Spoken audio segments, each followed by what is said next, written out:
وإذ أخذ الله ميثاق النبيين لما آتيتكم من كتاب وحكمة ثم جاءكم رسول مصدق لما معكم لتؤمنن به ولتنصرنه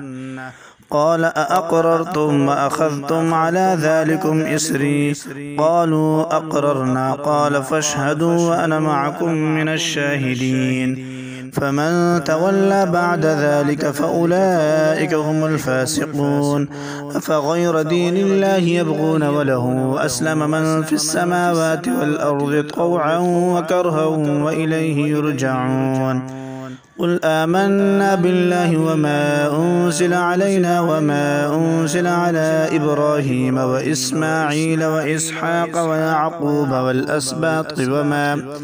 وما أوتي موسى وعيسى والنبيون من ربهم لا نفرق بين أحد منهم ونحن له مسلمون ومن يبتغ غير الإسلام دينا فلن يقبل منه وهو في الآخرة من الخاسرين كيف يهدي الله قوما كفروا بعد إيمانهم وشهدوا أن الرسول حق وجاءهم البينات والله لا يهدي القوم الظالمين أولئك جزاؤهم أن عليهم لعنة الله والملائكة والناس أجمعين خالدين فيها لا يخفف عنهم العذاب ولا هم ينظرون إلا الذين تابوا من بعد ذلك وأصلحوا فإن الله غفور رحيم إن الذين كفروا بعد إيمانهم ثم ازدادوا كفرا لن تقبل توبتهم وأولئك هم الضالون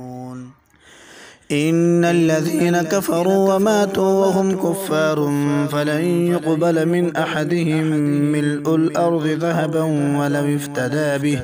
أولئك لهم عذاب أليم وما لهم من ناصرين.